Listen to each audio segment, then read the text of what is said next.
5, 4, 3, 2, 1. How about we do it again? 6,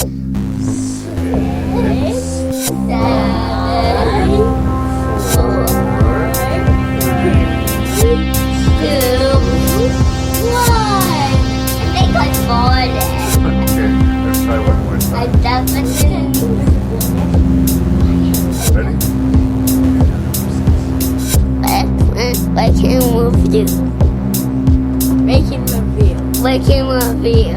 Say 6, 6, 5, 5, 4, 3, 2, 1.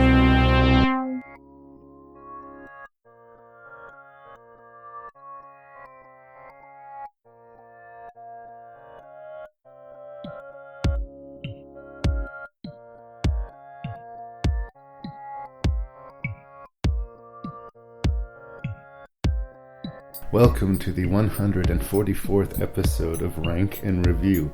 I'm your host and random Canadian Larry Parsons, and this episode our guest is going to be Mitch Oliver of the Terror Table podcast.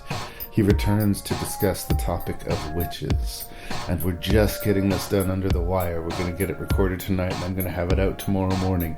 We've been trying to get this scheduled, this recording together for a while, but various things kept getting in the way for both ends of this. It's almost like it was a cursed production. It's almost like there were some witches out there that didn't want us talking shit about their cinema.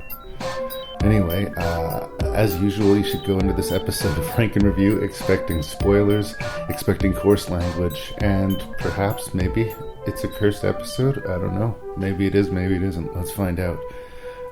Please do send me feedback at ranknreview@gmail.com. That's ranknreview@gmail.com.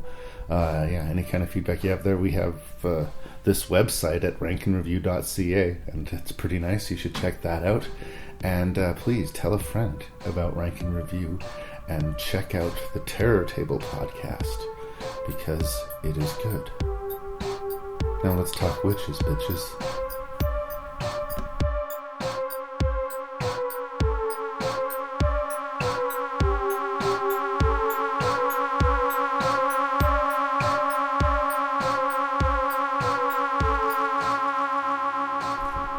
Mitch Oliver of the Terror Table. I just pressed record just now, just Perfect. So we jump right into it. Thank you so much for returning to Rank and Review. Excited to be here. 144th episode, and this is a rare occasion. We're recording it the night before it drops. That's crazy. I'm going to cut this and throw it up tomorrow morning. So thank you for doing that. Well, we made this promise on Yeah. the podcast, and I believe in keeping my promises. Oh, yeah. So here we sit. But we were supposed to do this a week ago, and I had this terrible, what I was calling an anger cough going on, where I would cough until I was gasping for air and the world had to reconstitute around me. And the first thing that I would do once the world came back was just say, fuck. Yeah. I was angry sick. Yeah. So I had to postpone it last time. Oh, that's fine. I had to postpone the time before because I got my throat cut open. So, right. Yeah, there we go. So we all have our excuse. Yeah, we're both good now. Yeah. So we're going to talk about witches. Yeah, and I know you say you're a fan of witches. Like the last time I was on, you gave me a bunch that I could choose from, and I was like, "There's a theme here," and I was like, "Oh, this is a witch theme," and I'm like, I've kind of been known on the Terror Table to be a witch guy. Right. I just have grown up with movies one we'll talk about today is The Craft. Right. I grew up, I had two older sisters, so The Craft was a huge influence on my upbringing in horror. Even I feel like it was a good gateway for me. Girl power, man. Yeah, hell yeah, yeah, and that and shameless plug for Hocus Pocus. I love that movie, and that's my girlfriend's favorite movie of all time. My sisters loved it, so and it's been nice seeing witches come to the forefront of horror lately in in a Hollywood way that you don't see as much anymore. Hereditary last year. Oh, yeah. And even the Conjuring movies, to an extent, I suppose one could be said. I still think of those as ghost movies, personally. Yeah. But, even Hereditary. No, I mean the Conjuring. Oh yeah, movies. yeah, but that was a bad example. But I get what you're saying. Yeah. But for me, and this might be controversial, and may tip my hand on some of the movies that we're going to talk about here. It wasn't until The Witch that I saw, for me, a 100% completely successful witch movie to my mind. Fantastic film. There are movies that had witches in it that I liked, but there's very few really hitting it out of the park witch movies for me. Okay. Yeah, like, I don't know. Would you consider Pumpkinhead a witch movie? Oh, like it has there's a witch in it. Yeah, but and it's based around a witch's Pumpkinhead. curse. It's kind of a monster movie. Yeah, the witch is very important. I always, when I was a kid, found the witch scarier than Pumpkinhead. Yeah, 100%. I would totally agree with that. And then the other one, like, because like debatably, we're talking about one of my favorite witch movies today. Okay. But I think, like, yeah, like you said, the Robert Eggers' The Witch, which came out recently. I love that movie. I think it's one of my favorites of the last 10 years in just movies in general. Like, right. It's one of the most picture perfect witch films ever, and it might not ever be topped because it's just, it's a witch movie. It's covers all bases. But what do you think about, do you consider Rosemary's Baby a witch movie? I consider it an occult movie. Yeah, okay. How about The Skeleton Key? I still have never seen it. Yeah, I've never seen it. Minor spoilers then, because I mentioned it in context of a witch movie. No. But, there's very much that component to that movie that they really hold their cards close. Yeah. Right? So I honestly, I think it's the movie that Kate Hudson made after Almost Famous that didn't suck, as far as I'm concerned. I've heard such mixed reviews on that one. I just have never gotten around to seeing it. I don't know. My girlfriend loves it. So. It's one of those things too that because I had such low expectations when I first saw it, I might have Kate Hudson horror movie, right? Exactly. But for me, I like the idea of a witch, and I want to see a really good scary witch movie. Yeah. But it seems like very rarely do I get it.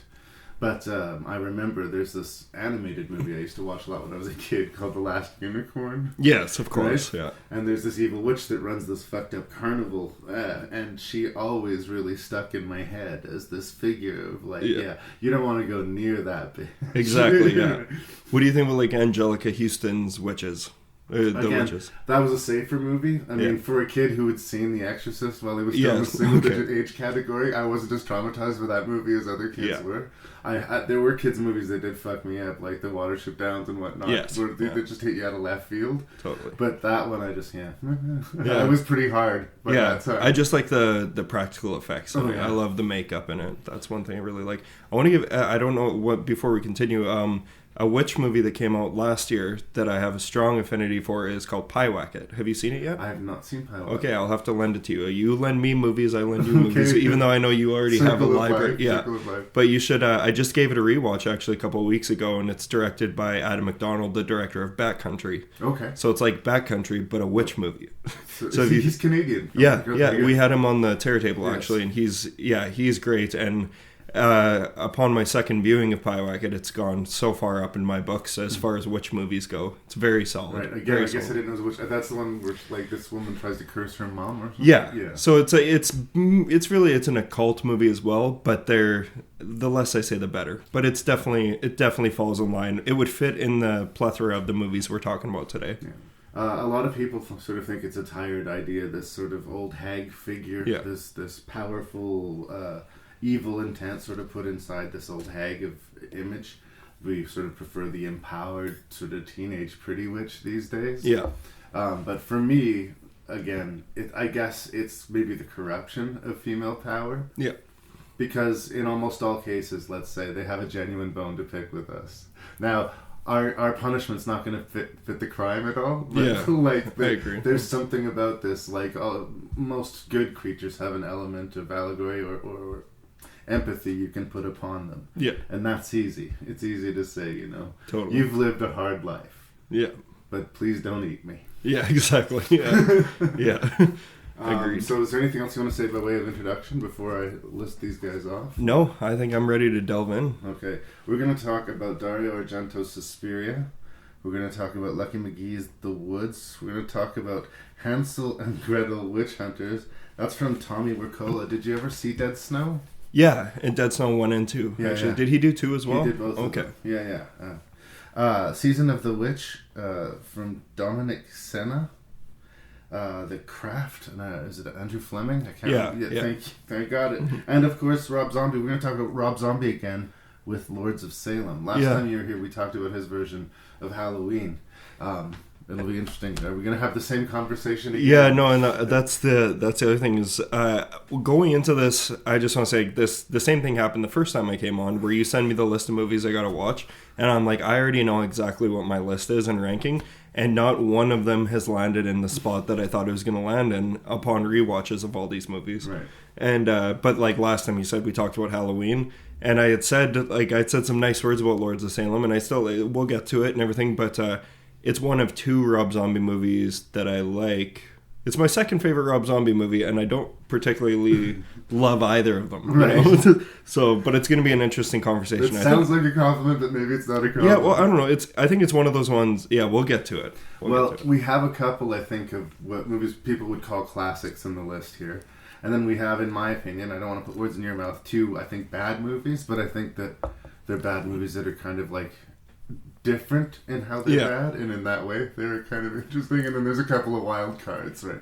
I will be shocked if I take home the medal tonight. The guy, I do not think it's going to happen. It's not an easy, obvious rank for me. So I guess without further ado, let's do this. Roses are red, violets are blue, but the iris is the flower that will mean the end of it.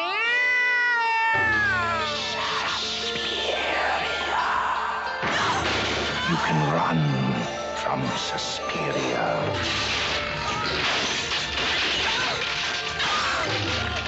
Suspiria. You can hide from Suspiria.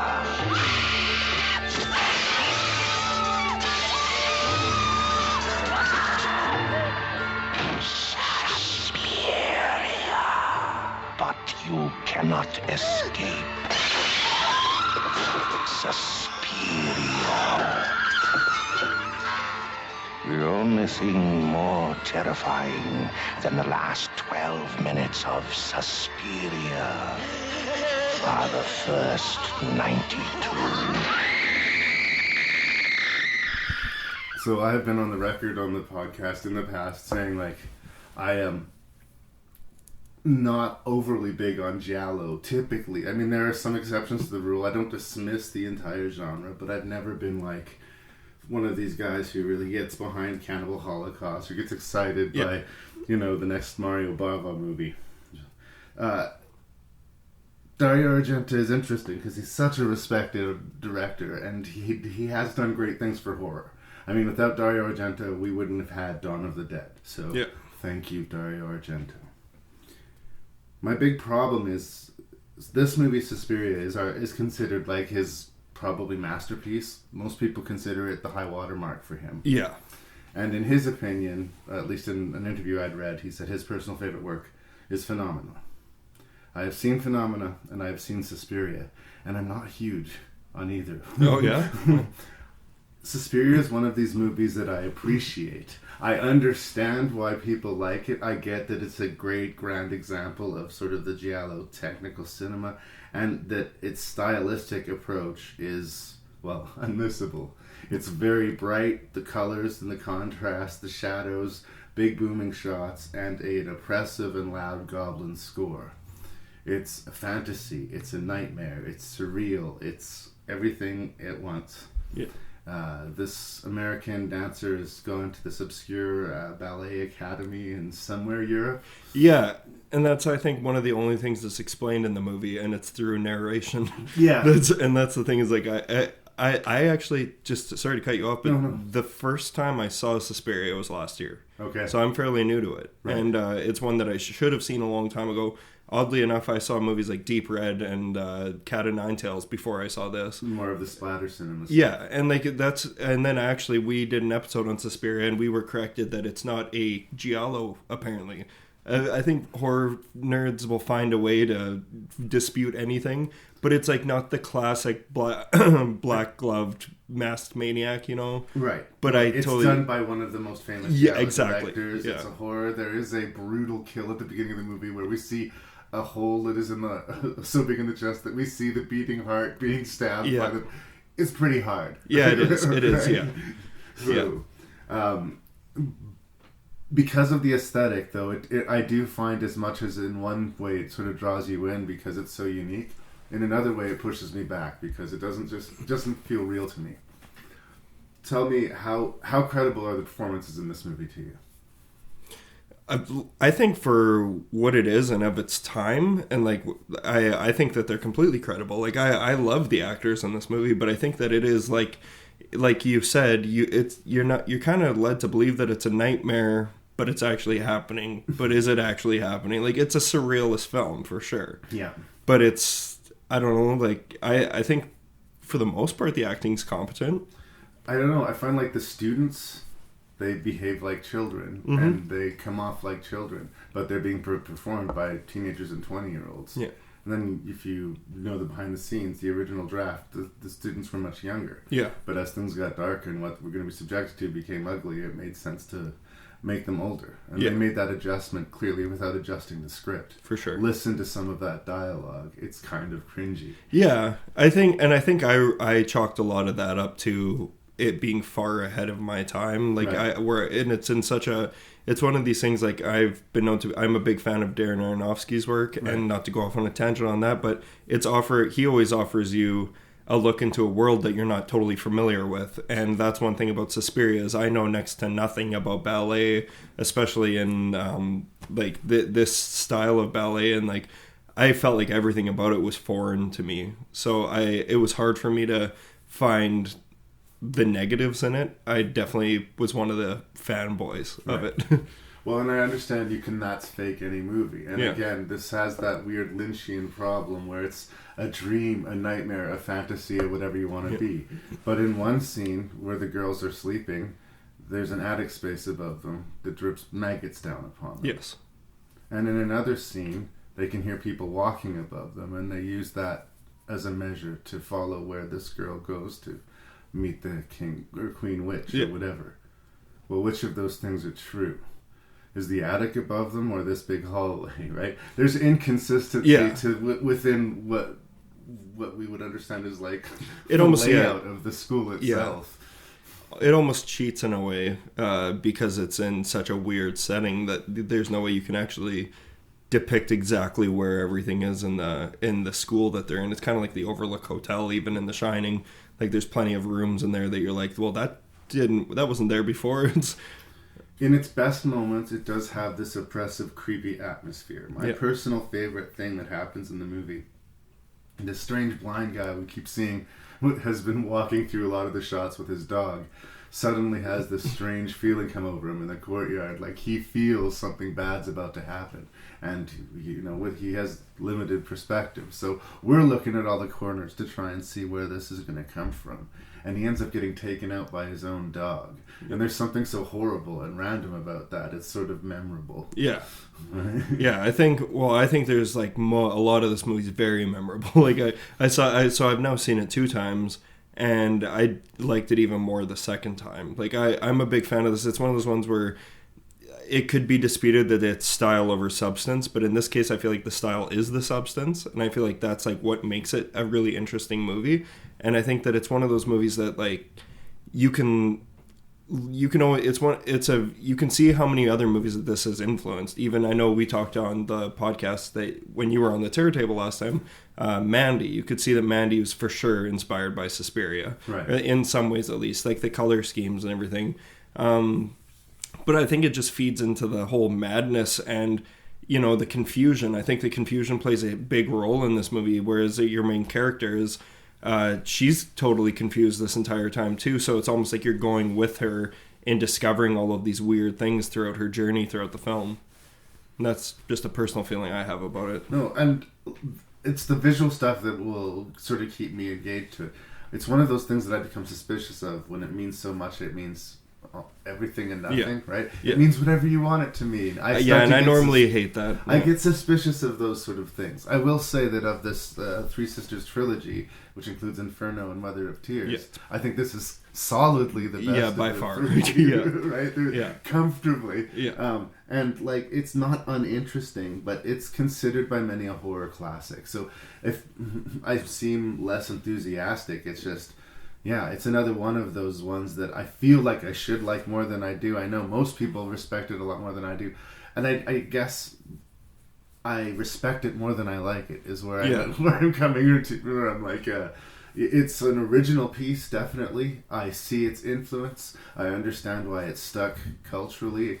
The Goblins thing is a weird mix. Like, I kind of dig the soundtrack by itself, but sometimes I find the score obtrusive as it's being used. It's very overbearing in this, but it's probably my favorite part about the movie. Yeah. I love the score in this movie, and like I love how loud it is, and it's just it's so strange.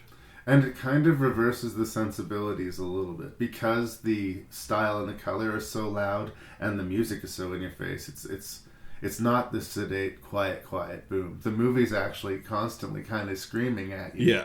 And you'd think that would make it less frightening, but in a way, you can't hear what's coming because it's being drowned out by the score. Yeah, that's true. And that's what's the famous tagline for? It's on the front of like the VHS poster. It's like the only thing scarier than the last 12 minutes of the movie are the first 68 or whatever. Right. And it's just like, I don't know. I think that this movie is one of the most memorable. I think it's a very memorable movie. Like anyone can look at it, and like I said, they could see the inspiration if someone's inspired by Dario Argento. That 9 times out of 10 it's probably going to be because of Suspiria. Yeah. And but like the ending with the hag in this movie, I feel like is a very effective witch scene. And I found it interesting to discover that she was a lady of the night that Dario Argento hired off the street. And it's just like, that's a very like, it's strange and uncomfortable to think that he would even put his actors in that position, right, where they'd be working with someone who's not a professional and someone who they don't know anything about. So that's strange, but also that person kind of killed it. That role, like, it was very believable and it was very scary. Well, and there's something about like she finds the witch, defeats the witch, like simultaneously. It almost seems like it's setting up for a final act, but nope. Yeah. Question for you: have you seen the remake of Suspiria yet? I have. What'd you think? I liked it. I think it's not obviously like according to Hoyle remake, and then I think it's obviously telling a very different story. Yeah, I think it's the polar opposite of this movie in a lot of ways. It's like Suspiria in that it's very stylistically bold. Yeah, but I think it's like dull. Like, it's stylistically dull. Like, it's like the complete opposite of what this is. And I think that that's actually a good thing. Yeah. I feel similar in that I respect it maybe more than I like. Yeah. I was curious what you think, because I know a lot of people actually who prefer the remake over the original. Yeah. And I can see both sides. I can also understand entirely someone not loving this movie or the remake. I realize that I am in the minority on this. It's sort of like a Texas Chainsaw thing, although like the same thing. I respect Texas Chainsaw. Yeah, I can't go there with you. Well, I understand. No, I respect Texas Chainsaw. I understand it, but it's never been to me the same level of uber classic that it is to most people. Yeah, which is why I will cop to it whenever it comes up. Yeah. I respect it. It's not my bag. I find it more unpleasant than enjoyable. Right? Yeah, I can understand that. But I would never say don't watch Suspiria. I mean, like I said, my opinion is a minority one. I do think it's interesting, but I don't think it's a classic. Okay, yeah. In my opinion, it's a new classic for me because I can't fully, like, I still am sitting on it it's only been a year, so right. It'll have to see how it holds up in a couple years, but I liked it enough that I picked up Synapse Films released a Blu-ray of this, and it's like a 4K restoration, and it's funny that you mentioned Texas Chainsaw Massacre. In my mind, a lot of these horror movies shouldn't be seen 4K. Yeah. Suspiria 100% should be. It looks amazing in 4K. Texas Chainsaw Massacre, the more it looks like VHS, the better. No, it should be soft yeah, almost. it should be just gross and it should hurt to watch. But if you're gonna watch it, and if you are a fan of Suspiria and you're thinking about it, because it is pricey, I pulled the trigger and I am I don't regret it at all. Regrets. Yeah. Check it out. Make up your own mind. 1977. Sorry, go ahead. Dracula 3D. Dracula 3D. So Dario Argento. So that's where I was getting at with the whole, like, have you seen the remake? Because I know Dario Argento pretty much despises the remake. Right. And I think that he's kind of lost his opinion after Dracula 3D. No, it's been getting pretty sad in the late stage of Argento's career. It's almost like you either need to make a truly great movie and immediately retire, or just retire. Or just stop talking. Yeah. Yeah. But we can always remember the time where, everyone was excited. Exactly. Deep in the woods, in the heart of New England, a girl who never fit in Heather? I'm Miss Traverse, headmistress. Welcome to our college. has finally found a home. Have you all met Heather? Friends? Oops. How did you come to attend this school? My mom wanted me out of the house. A loving mother never abandons her child.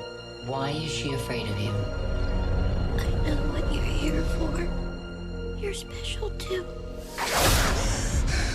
Mom, I just want to come home. You stop being such a weakling. No doubt you have all heard that one of our family went missing sometime last night. What the hell was that? Have you heard or seen strange things happen at this school? We shouldn't go into the woods. It's not safe. A door has been opened. Some girls are different. They find you. They do tests. If a girl gets too strong, she's useless to them. And fear has been unleashed. It's time to put your gifts to use. Somebody told me my daughter went on a rampage. We have a certain way of doing things around here, and you had better figure out what that way is.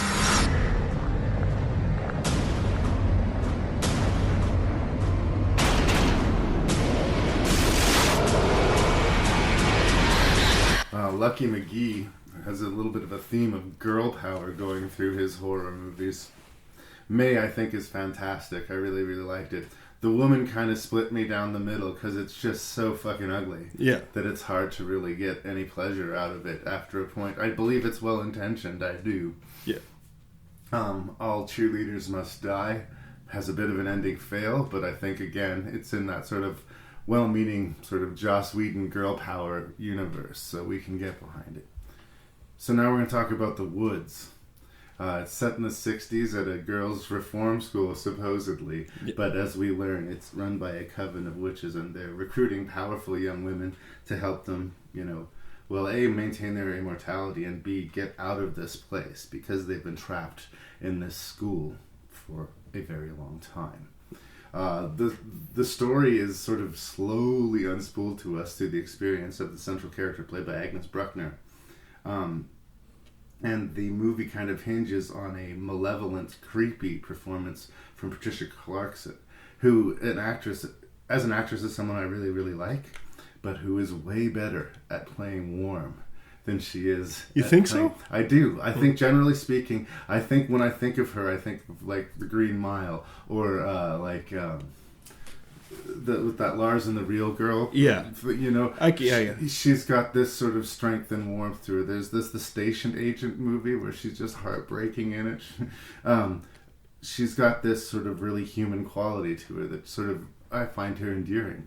And so for me, it was an uphill battle to see her, playing a clearly evil figure. Yeah. And the movie, I don't know if it's trying to play, is she or isn't she? Like, clearly everybody at this school is bad news. Yeah. It's clearly. So it's not my favorite Lucky McGee movie, but it's one of those things where every time I've watched it, I've gotten a little bit more from it. Yeah. But on the paper, so we got this coven of witches. It's set in the 60s, all-girl school. Bruce Campbell shows up. Let's get excited about The Woods. Yeah. And if you go in with that energy, I can see kind of being let down by it. I think that the biggest problem with The Woods is that it's just okay. Yeah. Yeah. This was a first-time watch for me. Right. So I borrowed this from you, and I'm going to be honest, I'd never even heard of it. There you go. Yeah, I'd never heard of it. And I'm familiar with Lucky McGee's work, like All Cheerleaders Die in May in particular. I saw those ones recently, or I rewatched them recently. And for the most part, I like what he does, but I think that this is his best movie. Oh, really? I loved it. Well, that's good to hear. Yeah, I had a really good time, and I think it's because I had zero expectations going into it. I knew next to nothing about it, and I was genuinely surprised by it. I think that it's a little confusing, is where I think it could have benefited from a little bit more clarity, because I think that there's some stuff where they're trying to leave it ambiguous, but it's not really working for it. And I think it would have come together in the end a lot better if we would have had, if they would have just not spoon feed you, but they offered a little bit more. There's not much mystery to the mystery. So where you get your meal, and I do think you get your meal here, but a lot of people won't appreciate this as readily as maybe film nerds will, is the character payoffs. Yeah. I can't remember the name of the actress who's playing the bully character in this. Rachel Nichols. Yeah, she's brutal. Yeah, she comes off so aggressive at first. Like, this is not realistic. Why is this, like, flat bully character being so uncolorfully portrayed? Yeah. Well, she's actually actively trying to warn Agnes, but she can't do it in a direct way. Yeah, she's being very covert about it. So if you come in with a standoffish sort of perspective to the movie, you might dismiss the Rachel Nichols character unnecessarily. Right? Oh, yeah. Or the twitchy school teacher who she inadvertently kind of makes fun of.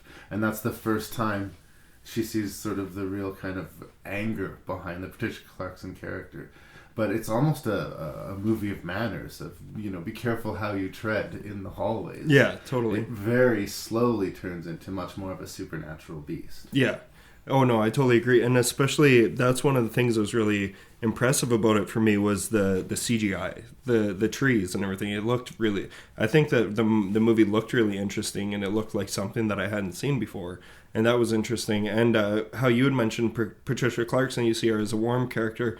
I just finished watching Sharp Objects, which is a new TV show where she plays a horrible mother. And she's just brutal. And I think she's so good at doing both things. I think but I think it might have been easier for me to swallow after spending 10 hours with her being like that character. Right. So having seen that before I saw The Woods, I think I was more accustomed to it. And I was like, I even said to my girlfriend while we were watching, I was like, damn, she's good at being a bitch.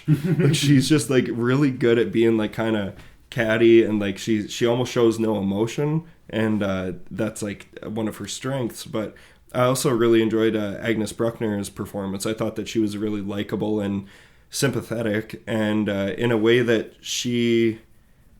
I don't feel like you see these characters in kids all that often. And I think that that's one thing Lucky McKee is strong at, is its portrayal of characters. Like all of his, in May, some of the most memorable characters are in that movie. Even like how he could turn Anna Faris into the character that she was in that.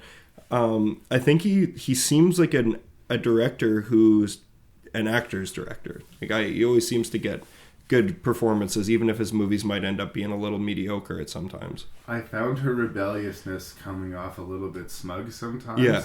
But that's kind of authentic to teenage girls as well. I think so. It's hard to completely dismiss it. Yeah, I think she's definitely a little smug, but I think it's she's going through that teen rebellion phase, and she just so happens to find herself in like a prep school of types. Like if there's a place for someone to rebel, it's here. Yeah.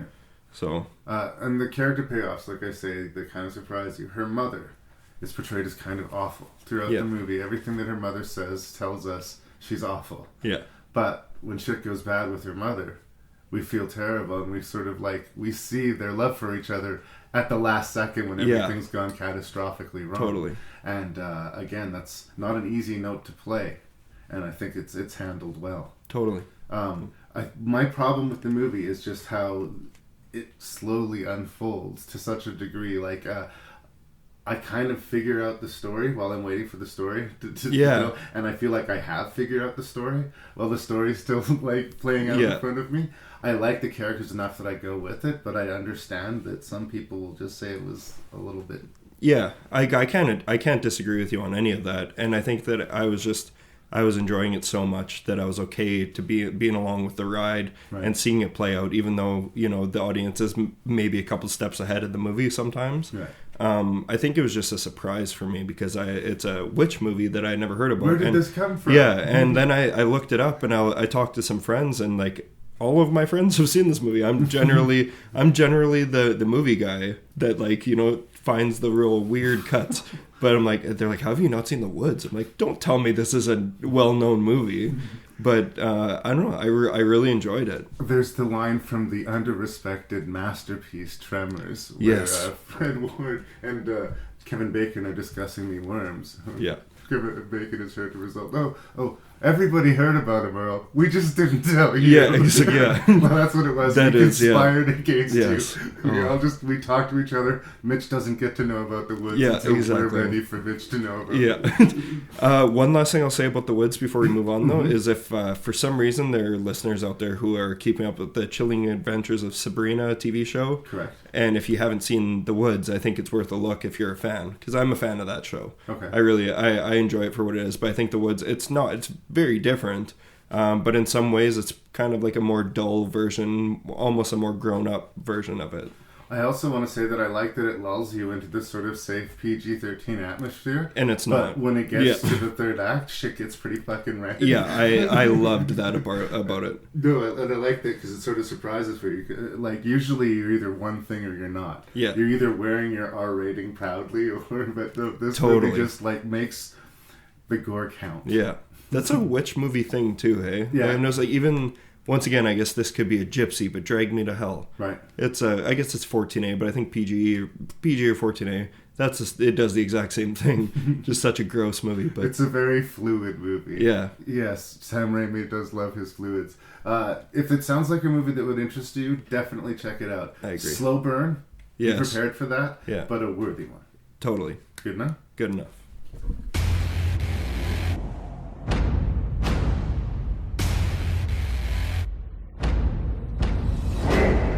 Me and my sister, we have a past. We almost died at the hands of a witch. But that past made us stronger. We'd gotten a taste of blood, witch blood.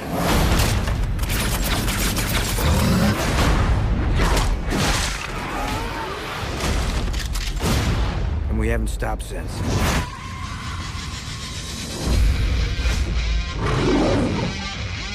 My name is Gretel, and this is my brother Hansel. I'm not going to have you telling me what to do. How do you best kill a witch? Cutting off her head tends to work. Hate that one.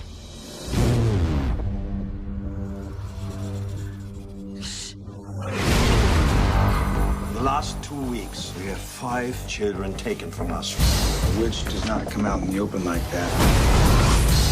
I don't think we're hunting witches. There's something else going on here. We have to find those kids. Let's start with this. Shoot anything that moves. I see you got my invitation. I have my sister.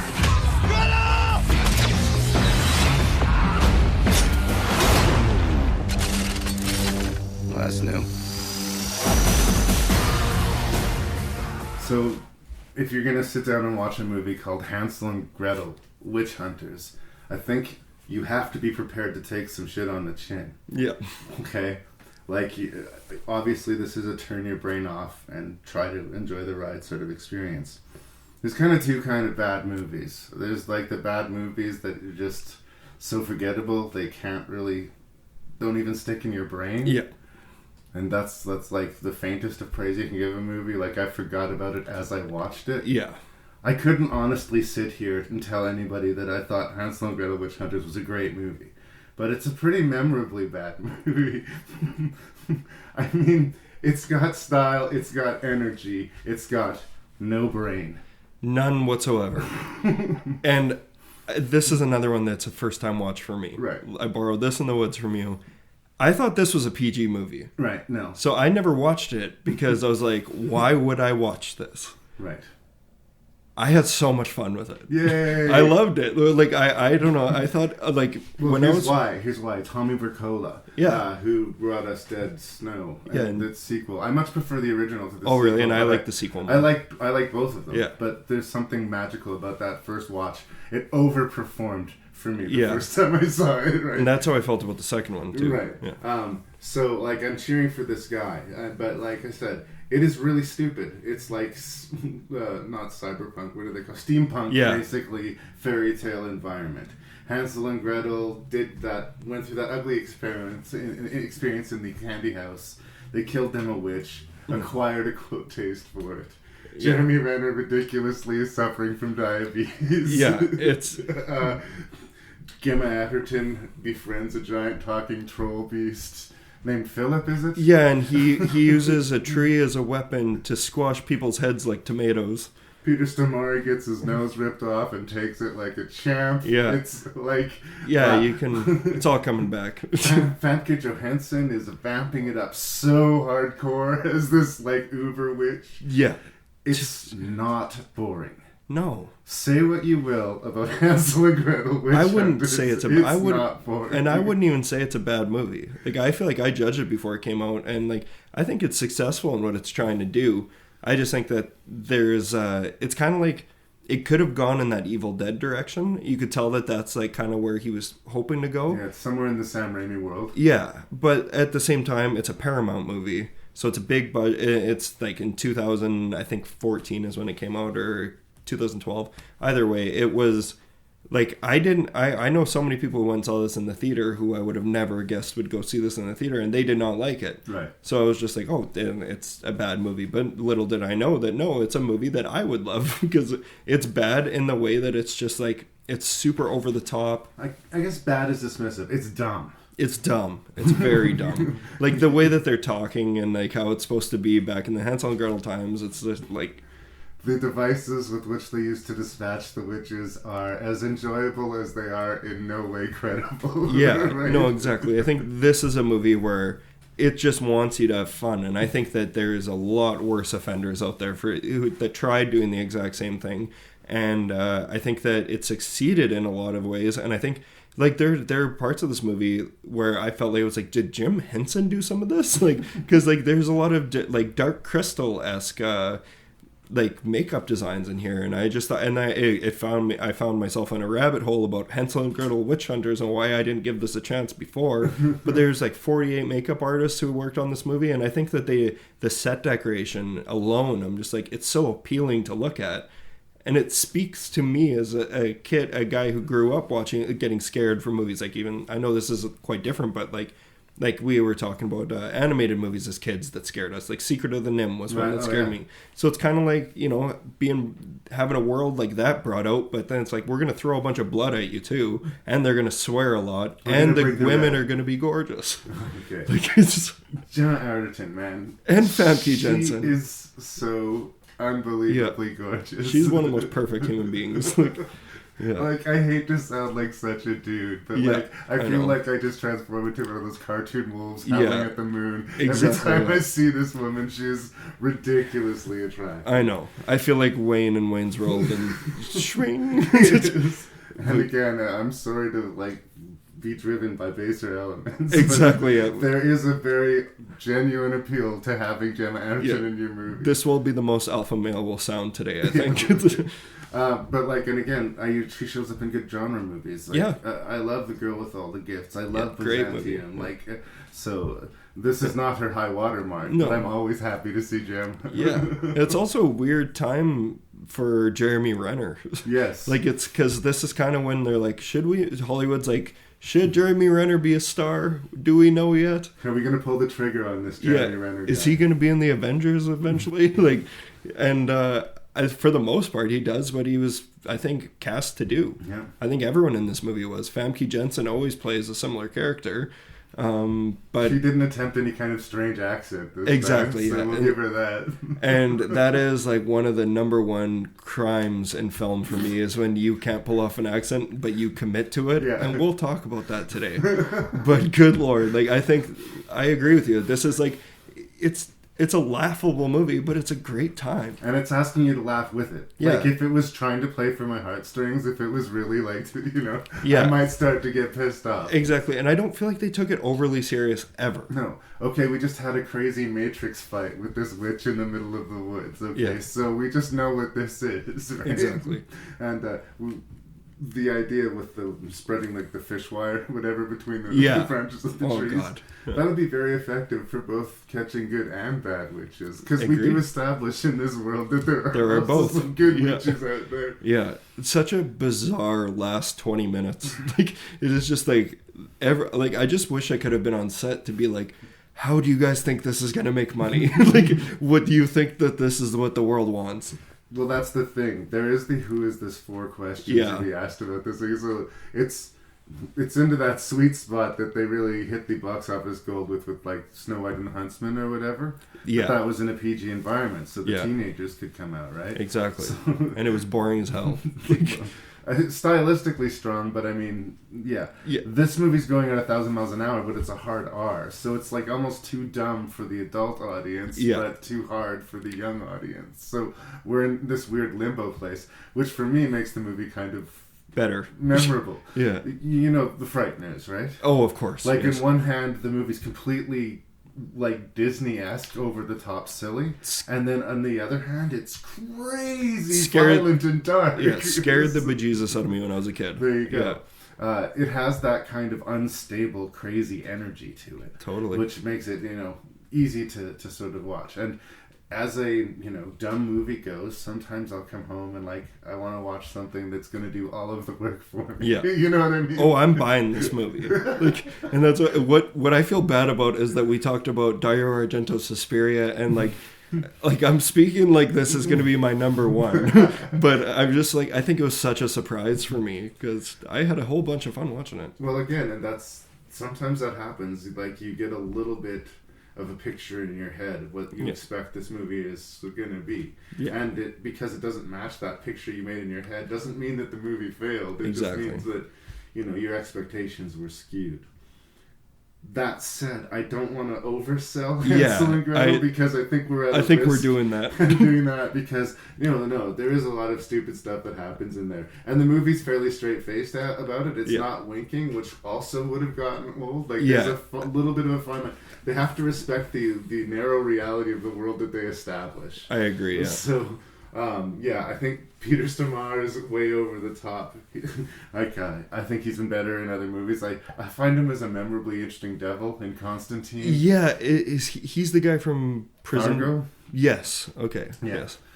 And he's playing it really big and over the top, as he always tends to. I love how I was about to say Prison Break, but you said Fargo. It's yes, okay, I should have said Fargo. Yeah. Debatably one of the best movies ever made. Or Prison Break. Anybody seen Fargo? Yeah. I'm a big fan of O'Connell. I don't know what he's been up to. It's been a while since this happened.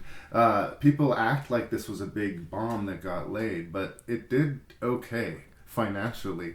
They contracted everybody involved to do sequels, and as far as that goes, that's still a thing that could very well have happened. Yeah, I would love to see it. I remember reading about a potential sequel as well. But with every year that goes by, it seems like the sequel to a movie nobody remembers, right? But I guess I would watch it, especially if they had Gemma and Renner. Yeah, for sure. Sign me up. Exactly. Sign me up. Talking about Jeremy Renner too, it's weird watching my early aughts sequel to 28 Days Later, 28 Months Later, is it? 28 Weeks Later, pardon me? Yeah, where he's... Jeremy Renner's in that, Idris Elba's in that. I know, It's like a crazy A-list cast in this fucking nuts zombie movie. It's kind of fun seeing, here's Hawkeye. Yeah, I know, hey. Hawkeye playing a diabetic witch hunter. It's as stupid as it sounds, and yet I would say, if it's to your taste, check this shit out. I agree.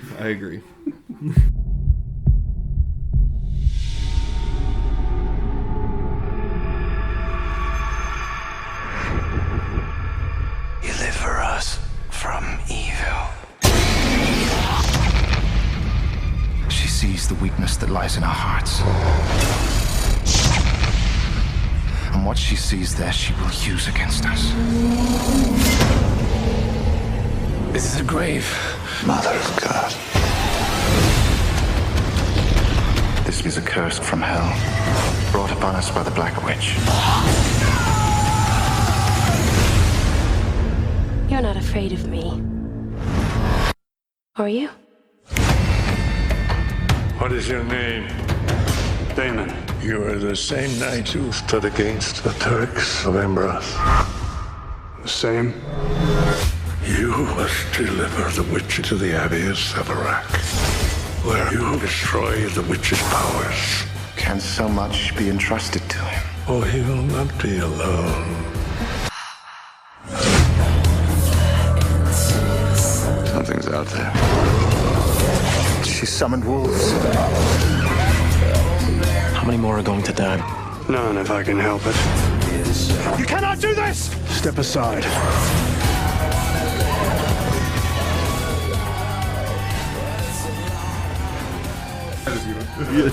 So once upon a time, Yeah. I watched a movie called California with a K. Yeah. It was directed by this guy Dominic Sena, and I thought to myself, I should keep an eye on this guy because it's going to be great, right? Yeah. Nope. Nope. Nope. Nope. His remake of Gone in 60 Seconds is as forgettable as you would expect something like that to be. Once upon a time, that was my favorite movie. Oh, I'm terribly sorry. No, it was when I was 9 years old. It was when it came out. I loved Nicolas Cage. I've seen it and I remember almost nothing about it. Yeah, that's fine. So It's bad. Yeah. There you go. What about Swordfish? I'm Swordfish. sure you remember one scene at The least. highlight of that whole, there's the big deal about Halle Berry's titties, Yeah. right? But the movie itself, completely forgettable and forgotten. I can't remember Right. anything else. And from it. justifiably so. Right? Yeah. And here we come to 2011 and Season of the Witch, starring the, well past it seems the best before date, Nicolas Cage. You never know what you're going to get with this guy. But I watched an interview with him about the film, and he said that the most rewarding part of the experience for him was the time he spent getting used to being around horses and learning to ride horses, and the partnership between man and beast. Not the story, not getting lost in the character, not, the idea of playing a 14th century knight of the Vatican who gets disillusioned by all of the atrocities, comes back suffering from PTSD, and agrees to carry this suspected witch played by Claire Foy. Yeah, but this was before she was anything. She popped, but to get her proper trial as a witch. All this set in the backdrop of the plague and, women being burned as witches. This movie commits many sins in that it takes an incredibly interesting premise and makes it boring. Takes like concepts like a wagon train being sieged by a bunch of gigantic wolves come off as lame. Yeah. Like all of these things that you could see, like this idea of your head, how like if someone gave a shit about it would be really good. These sort of huge wannabe sweeping battle scenes that are supposed to be showing us this great, epic backstory to Hellboy and Nicolas Cage's characters. Yes. It feels like one of these scenes that you would get as a reward after playing a level at a video game. There's just no weight or credibility to anything that happens. Every single thing about this movie sucks. Yeah. So it's not like when I'm saying, Hansel and Gretel Witch Hunters was dumb. It was a dumb movie. But it knew it was a dumb movie and it was kind of okay with being a dumb movie. This is an incredibly dumb movie that doesn't know that it's a dumb movie. And that it feels like one of these rare occasions where it seems like everybody on set, in front of and behind the camera, were there for other reasons. Yeah, they didn't give a shit. Contractual obligations, the next job. I mean, Claire Foy was probably just happy to have a gig. I'm working with Nicolas Cage. That means that somebody might watch this movie. Right? But it is amazing, because this is the third time I've watched this movie now. Mine too. Podcast. And I struggle to come up with interesting plot points to mention. Like Christopher Lee gives one of his last performances in this What movie. a shame. What a goddamn shame. It hurts to watch him like that. The idea of a supernatural story playing in the backdrop of the plague actually I think is interesting. And if you'd like to see a good movie of that, I recommend Black Death from Christopher Smith. Yeah. Basically, this that one is premise, Ned Stark in it. Yeah. Very similar premise to this, only it doesn't suck. Okay. So imagine a not sucky version. Yeah, I would love that. But the last and greatest crime, and sorry spoilers kids for Season of the Witch, on this episode that is about witches, at the end of the fucking day it's not even about a witch. I know, it's like a demon or like a devil or some shit. Excuse me. Sorry, Suck My Dick movie. That's bullshit. No, I saw this in the theater. Nice. Yeah, I went on a date to this one, and I think that person thought that the date went so well that she would also gift me the Blu-ray copy of it. So you'd always remember. Exactly, but I think it was at the beginning stages, so I couldn't be that negative guy to be like, oh, I hated that. So I was like, yeah, it was good. And then I think at the time I thought that this was what I now think of Hansel and Gretel. I think at the time I thought that this was a good, bad movie because I've always been a Nicolas Cage apologist. My first essay that I ever wrote as a kid was on Nicolas Cage's career when I was in grade 5. I was obsessed with Nicolas Cage. Fair enough. My password for everything was Con Air. Like, I loved Nicolas Cage. Now I know all your secrets. Exactly, yeah. And I still love him. But, like, there's a large portion of time in his career that he has had to have had the world's worst agent. Well, he keeps on bankrupting himself. Exactly. So like just say yes to whatever comes down the pike. But the fact that this came along within the same 5 years as Ghost Rider, and like I know he wanted to play Ghost Rider really bad, and like that just failed for many other reasons. But like the guy just couldn't make a movie for a long time, and I personally think he's back. But like his hairpiece in this movie, I don't know if it's real or fake because I actually read an interview with him online where he said a lot of the times when people think that my hair is, I'm wearing a wig, I'm not. And then when I'm wearing a wig, people think it's my real hair. So I'm like, that's the great. I kept on thinking of that for 90% of this movie. Yeah, and also, thinking, is it or isn't a wig? I was like, what's is going it? through your head. And how he looks like Chad Kroeger of Nickelback. And like that, and thinking like, why does he keep cutting into his accent and then coming out of it? Like and then there's Ron Perlman, who notoriously always looks like he doesn't give a shit. But this is him at peak not giving a shit. Yeah. And I think this was like a free trip for him or something. Oh yeah, and I'm like, but what did he see? Like, right. And because he seems like he didn't respect anyone on set, that's for sure.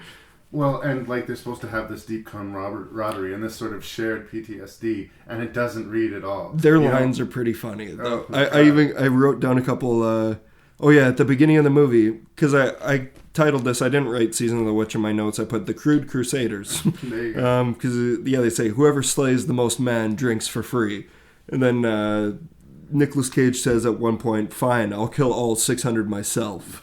It's just Zing. and then all of a sudden they're supposed to be these like deep souls. Oh, I know, right? Yeah, and they're connecting on the trek and everything. And the weird thing about Nicolas Cage is you just don't know. No, you just don't know. And sometimes he's like barely there, like he's like just mumbling, like you can't.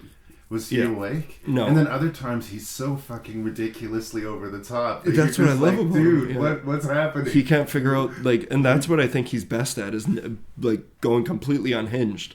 And that's him at his best. If he can navigate a character that takes us there in a sort of justifiable way. Like adaptation. Yeah. Which is a weird that we're talking about adaptation. I'm sorry to mention that during a Season of the Witch review, but Jesus Christ. That's the thing. This man is capable of greatness. Yeah. And I think that the director, although there's plenty of evidence to the contrary now, at least has in the past made movies that I found interesting. Yeah. So it's one of these magical things where like, I like the subject matter. I'm interested in the period. I don't mind the supernatural layer to it. In fact, I'm a horror movie fan. Like, I would put up with a lot of shit and still sort of make excuses for the movie.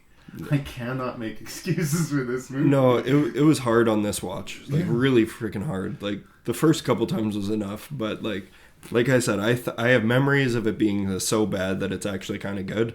It's just like the jokes, like the so bad it's good stops within the first 10 minutes of the movie, and it's like those lines that I'm talking about.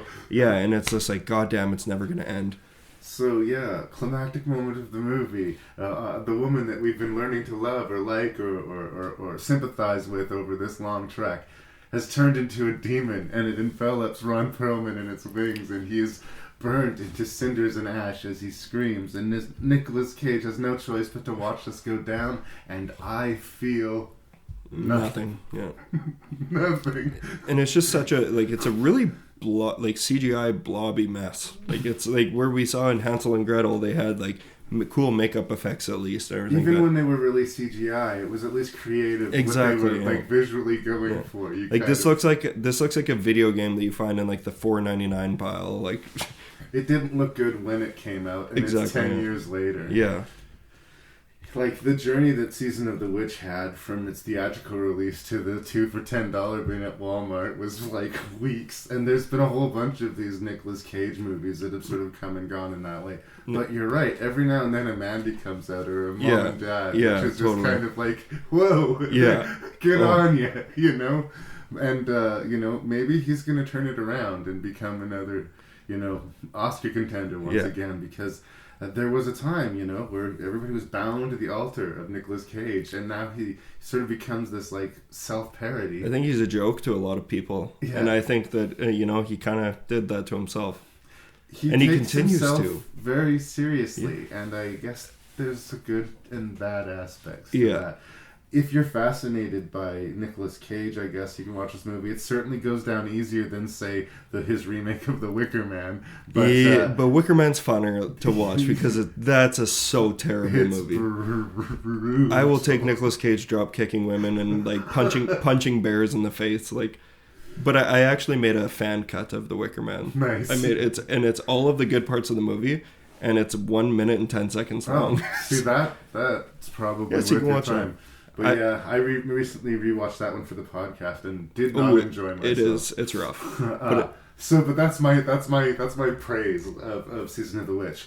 I would recommend that over The Wicker. Yeah. So that's faint praise indeed. Yeah. Where I would say is instead of watching Season of the Witch, just go on YouTube and find Nicolas Cage singing Purple Rain at karaoke, because that was something that happened recently, and that will give you more joy than this movie ever could.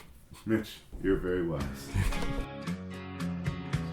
To the other kids at St. Bernard Academy, they were the girls who didn't belong. Whatever you do, stay away from them. Why? They're witches. But after years of being on the outside... Why'd you lie about me? I don't want to go out with you again. Please, stop begging. It's pathetic. 4 girls are about to discover the dark side. You ever heard of invoking the spirit? Black magic. We can make things happen. I mean, this is it. This is real.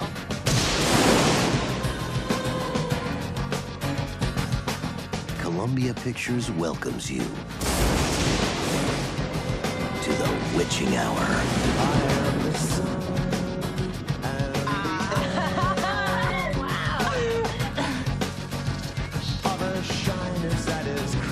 Check it out. Her spell is working. Sit.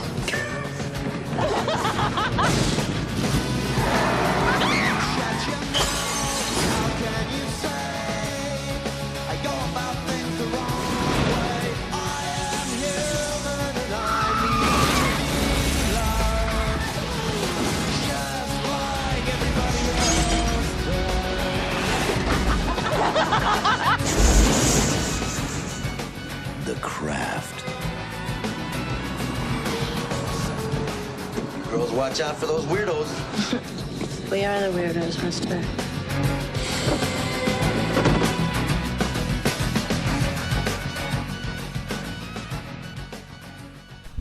So Andrew Fleming directed this sort of teen-oriented witch thriller horror movie, The Craft.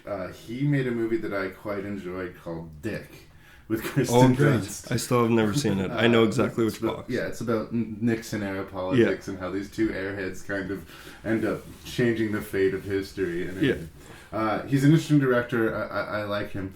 And this movie is one of those weird snowball effect things. Like, it wasn't a powerhouse in the box office, but it stayed in the 2 or 3 range of the box office for weeks and weeks and weeks. Yeah. It was one of those slow burn hits. And everybody remembers The Craft. Like, it's not one of those 90s comedies that disappeared. And it actually landed in a really sweet spot right before Scream kind of, like, dominated the 90s. Yeah. It had a couple of the Scream stars actually in the movie. And it was tripping on, not as strongly as Scream did, but the sort of winky kind of horror meta aspect that 90s cinema was going to be basically defined by. It doesn't overcook in that way. It still remains sort of a charming girl power movie. And that's sort of the best thing I would say about The Craft. I think it's got a really good cast, and that it does exactly what you expect this type of movie to do. These outsiders find this power. The power initially elevates them, but eventually corrupts them. Yeah. And we see the fallout of it. It's guilty of not reinventing the wheel at all, but it's entertaining enough that I understand its sort of place in pop culture. So for sure. I don't think it's ever been one of my favorite 90s horror movies, but I have a lot of respect for the craft, and it still makes me smile all these years later. There's a few things that just make you smile because it's kind of dated and cringy, and that's okay. So far, at least, it's not spoiling the meal for me. Yeah. So, yes, knowing what the audience for this movie is, it's a teenage-focused comedy, or not really comedy, but thriller. Yeah. Take it for what it is and enjoy it. I agree. Upon rewatch, so this is one that I was really excited about coming on and talking about witch movies because you had the craft in here, and like I had mentioned before, this was one of my kind of sort of gateways into the genre because my sisters loved it, right. And it was always playing at our house. And I also think that where I learned that I liked girls was Neve Campbell, and I think that played Canadian a big role. Content, baby. Exactly, yeah. And I loved it immediately for that reason. I think it's because it always towed the line of scary and innocent perfectly when I was a kid. Like, I was never horrified of the craft. It was always just kind of like a comfort food for me. But I picked up the Scream Factory has put out a new release of it, and I was so excited to get it.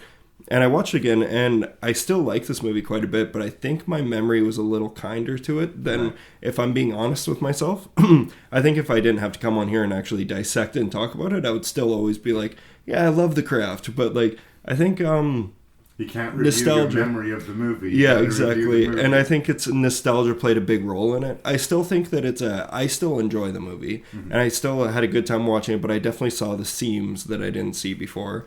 And I saw, like... But I think that for what it is, I think it's kind of an anomaly because this was an 18A movie. This was an R-rated movie.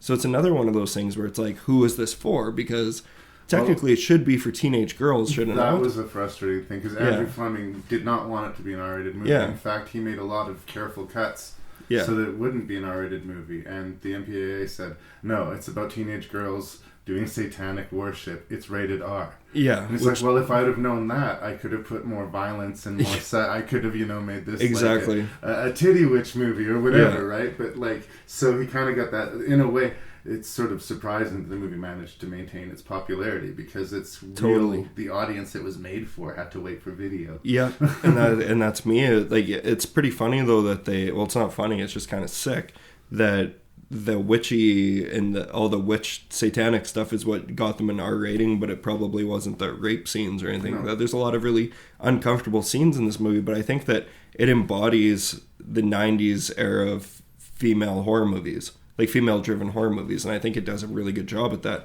It plays off a lot of teenage insecurities in a lot of different ways, and I think that that's a really cool lens to tell a witch story.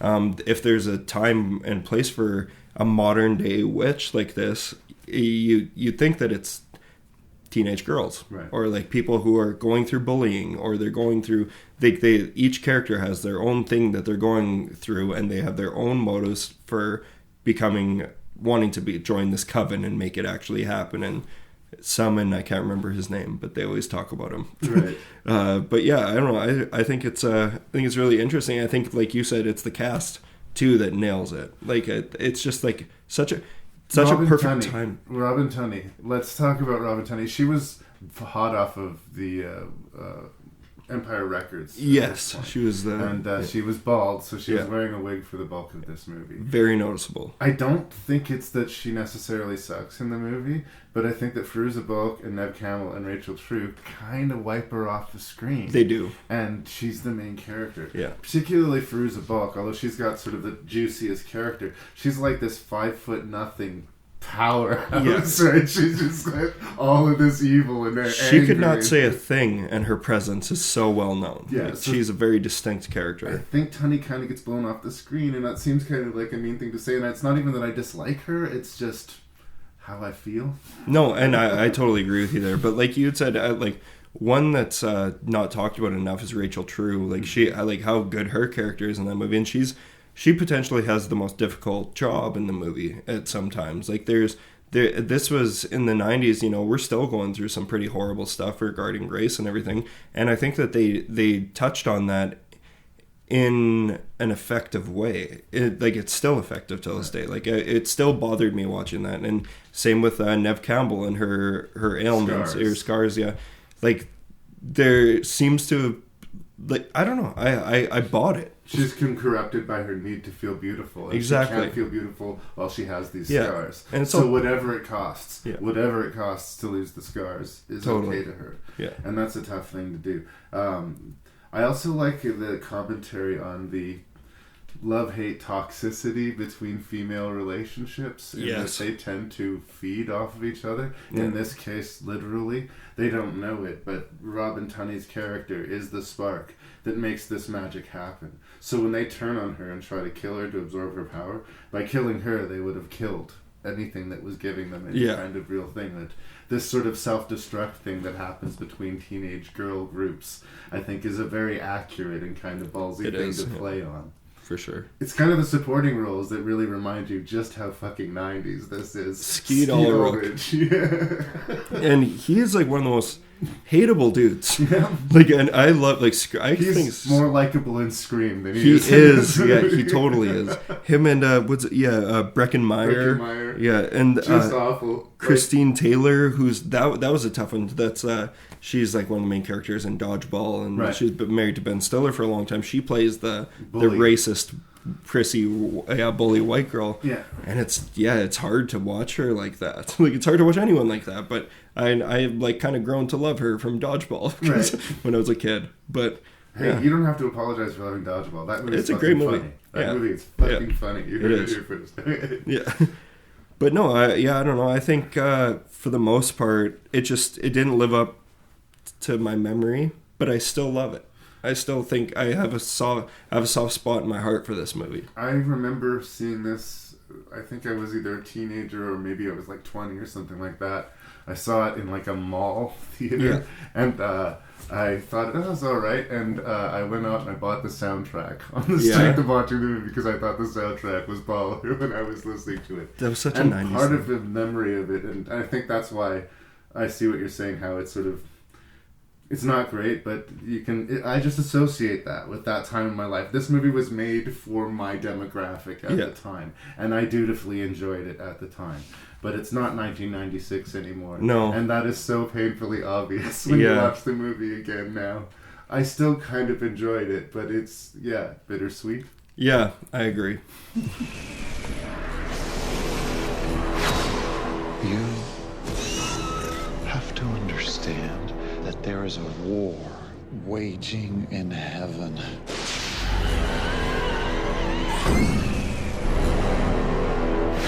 On the rare occasion, a special child appears. Is everything all right? No. The curse, the lords of Salem, possessing the souls of the Salem women, which the devil's child would inherit the earth. Satan, come to us!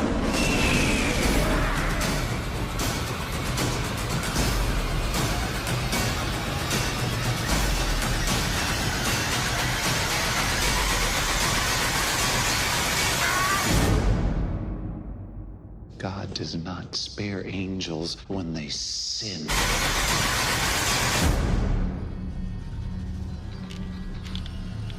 Welcome.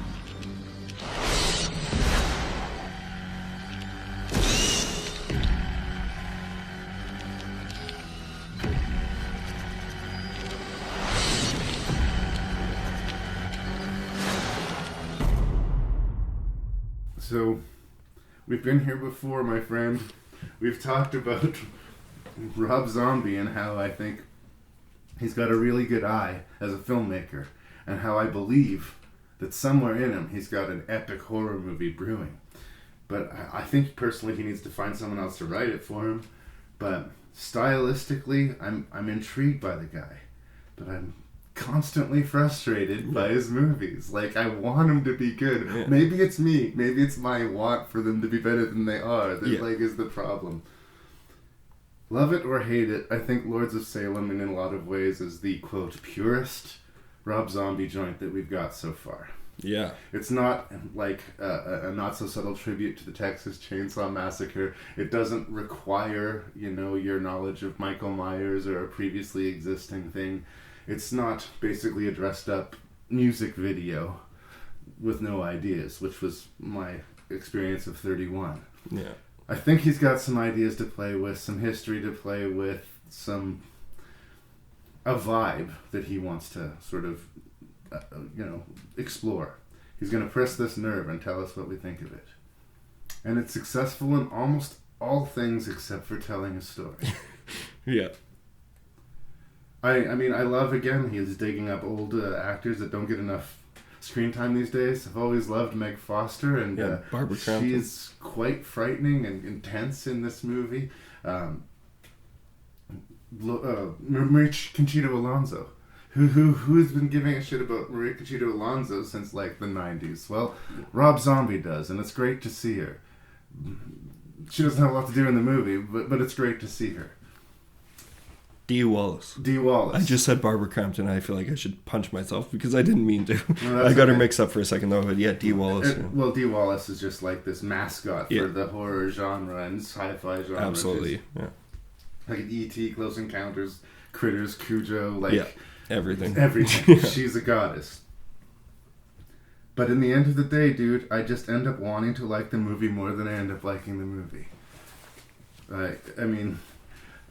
I'll attempt the plot for you. Sherry Moon Zombie, who's playing Heidi Hawthorne, is a DJ in Salem, Massachusetts. She gets this mysterious record sent to her. She plays it, and it seems to trigger a bizarre series of psychological visions and disturbances to not just her, but all sorts of women that we see throughout the community. And it all culminates in this bizarre ritual of Salem and her being sort of given over to a supernatural entity. She doesn't seem to have any agency of control over what's happening to her. There's no puzzle for her to solve or evil for her to overcome. It's just an experience that happens to her, and we witness it. And she just floats around the movie. Yeah. Just floats around the events. That's where it is. Not to echo everything you said, but this was on. I can't remember because I have not praised, but I've been forgivable. Like I've been forgiving of this movie in the past with people. I think that like I said, it's my second favorite Rob Zombie movie, and I think it's a complete mess. Like it is a complete mess. But I do think, like you had said, not to echo everything that you said, but he is a very visually interesting director at times. Somehow he came up with 31, which wasn't anything like that. Like I was like, at least it's gonna look good. It did not look good at all. This movie looks good. There's a lot of things about the look good. I think the witch designs are creepy. They're genuinely creepy. I love all the neon lights with the, like, there's just something about it that I like the mood of the movie. And that's always drawn me to it. And that's where I was, I think, a little bit more forgiving of it. But it doesn't make a lick of fucking sense. It's the story completely falls apart. And this is, I think, Sherry Moon at her work. Like, I had said before that Sherry Moon's, she's not an act. Like, I've also been forgiving of her. But upon rewatch, like, it's so hard to just watch someone try so hard to act, and she just tries to act so hard in this movie, and it's uncomfortable to watch. Like she doesn't know how to be natural or show any kind, like when she's doing like nothing, she's okay when she's not talking, but then it's like behaviorally, exactly. But when you can see that she's receiving direction, it's like you got to be distraught. You got to be fall back on the dialogue, dude. Yeah. Their radio show, which is shared between Jeff Daniel Phillips and Ken Forey, who's from Dawn of the Dead. Their dialogue is not natural or tripping off the tongue or charming or ingratiating or in any way winning us over to any of the characters. And the screenplay really seems to think that it is. I know. And that's. I think it's because he there's a killer idea here, but he just doesn't know what to do with it. Well, and even the great visuals, like the scene she leaves her apartment, but then like hanging off the wall of her kitchen is this creepy, like bone. I love that rib scene. Cage naked woman just standing there, but she doesn't see it. We do. Next scene, right? Like all of this crazy shit is around her, but largely she doesn't see it. Or when she does, she wakes up and dismisses it. And like I say, it all culminates in like the one thing that she does is like basically tells her buddies from the radio station to leave so that they are not corrupted by this evil event that's about to happen. Yeah. But everything else, she just willingly accepts her fate. She just walks to it, walks to the trap, lays down in the trap, triggers the trap, and then, oh my god, I'm in a trap. She's just fodder, but she no just, agency to her character. Yeah. She's pretty. Yeah, and she's like clearly what you know Rob Zombie's imagines his female fan base must look like. It's the same character that he has in every single one of his movies, which is again frustrating. Bruce Davison almost has an interesting card to play in this movie because he's an author and knows about the history, and he's somehow strangely triggered by the music too. But the movie's not about him. It's so clearly about, you know, Sherry Moon Zombie. Yeah. They have nothing to do with that character but kill him. So guess what? Yeah. I think this is the worst offense, like, because people always critique him for casting Sherry Moon in all of his movies, but I think this is the worst offense of him writing something just to have her in it with no actual reason as to why. Like, what made him decide that this was going to be the main character? It was like, no, there is no other reason than my wife's going to play this character, and I'm going to try and flesh her out, and we had said before, she just kind of floats around the movie and things happen that are kind of creepy to look at, but at the end of the day it doesn't make any sense. And or if it is inevitable, if it's something she is inextricable or inexplicably she can't get out of, maybe she could mourn it or she could sense it and we could sort of see the fear in her. Yeah. But no, we don't get any kind of build. We don't get this. We feel it's inevitable because, you know, eventually we're going to get to the end of the movie, and you know, and some of the imagery is memorably awful and strange. It tries to do that 70s throwback style too. I like that style of coven witches, like old haggy naked ladies screaming in the woods covered in mud and blood. I love it too. Yeah, I love and like that's the traditional scary hag witch that kind of that's what I want. Turns my crank. It's good, and I appreciate that approach. In fact, like, give me a movie set in that time period about that coven of witches, frankly, because that everything with Meg Foster in that original coven, I like it's troubling and it's sort of, you know, memorably grim in how it's presented, and he has that tactile thing that's in a lot of his movies. It hurts to watch it, in a good way. The deaths seem to have this impact to them. It's not. I don't find them like awesome. Maybe I feel sometimes like Rob Zombie does, but for me it's like that's so horrible and so grim. It's like it makes it feel I'm more sympathetic. I empathize with that, even if I don't like that character. Oh, that's a bad way to go. Yeah, exactly. But you're kind of given nothing to root for here because you don't give a shit about the main character. And like a good example of something that does a lot of similar things to this that's far superior is House of the Devil by Ty West and Jocelyn Donahue, who's like an actress who, like you said, like she could be like, or you sort of said that she's in essence not doing anything, but we can relate, we feel for her because she's a good actress and she's actually selling it. And like I can watch her just walk around a house and I'll be entertained and I'll care about her.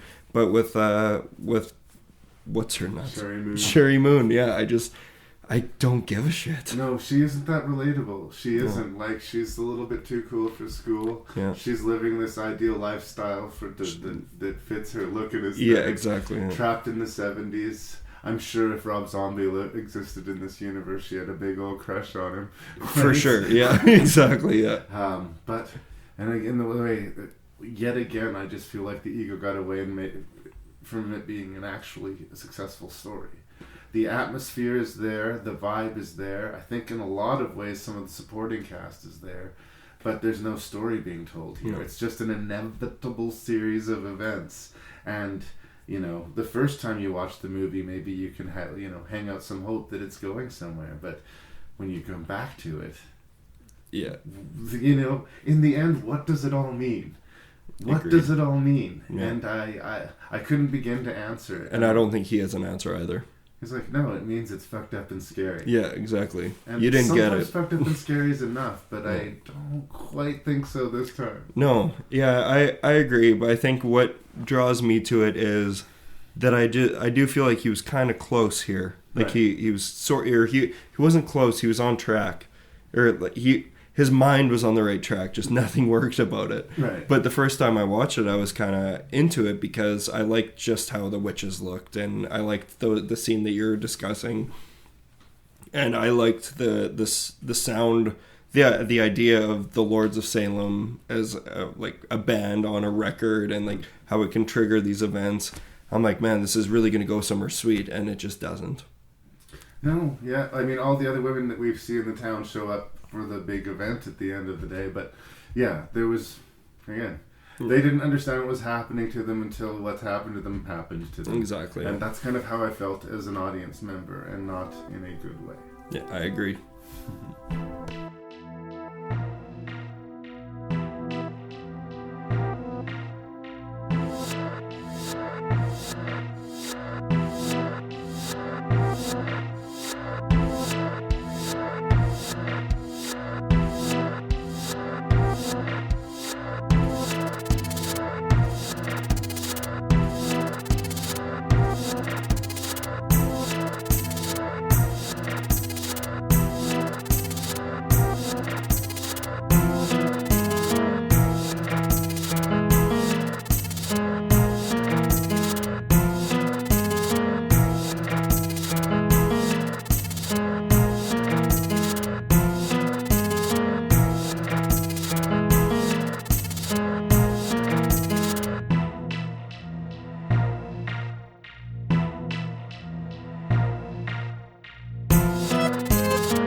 Thank you so much, Mitch, for returning once again for Rank and Review.